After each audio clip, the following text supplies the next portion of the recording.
দাবি না মেনে নেয় তাহলে কিন্তু আমরা আগামী সোমবার থেকে কিন্তু আমরা কঠোর থেকে কঠোরতম পদক্ষেপ নিতে বাধ্য হব। আমাদের দাবি আদায়ে আমরা কঠোর থাকব, কঠোর থেকে কঠোর পর্যায়ে যেতে বাধ্য হব।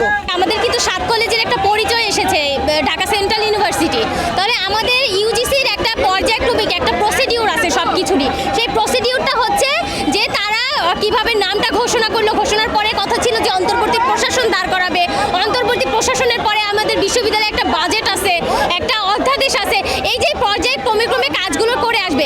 কিন্তু আমাদের জনপ্রশাসন মন্ত্রণালয়ে গিয়ে আমাদের নাম ঘোষণার পরেও জনপ্রশাসন মন্ত্রণালয়ে গিয়ে আমাদের কাগজগুলো আটকে গেল।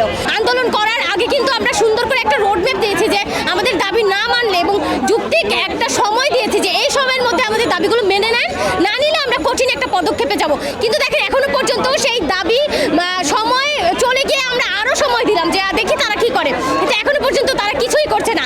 তো আমরা এখন এসে আমরা একটা কঠোর পদক্ষেপ নিতে যাচ্ছি যে গতকাল আগামীকালকের মধ্যে যদি তারা এই সময়টার মধ্যে তারা আমাদের দাবি না মেনে নেয় তাহলে কিন্তু আমরা আগামী সোমবার থেকে কিন্তু আমরা কঠোর থেকে কঠোরতম পদক্ষেপ নিতে বাধ্য হব। প্রতিটা শিক্ষার্থীর সব থেকে অন্যতম উপাদান বা অন্যতম অধিকার হচ্ছে শিক্ষার অধিকার। মানে শিক্ষার অধিকার নিয়ে, মান উন্নয়ন নিয়ে আমাদের রাজপথে থাকতে হয়।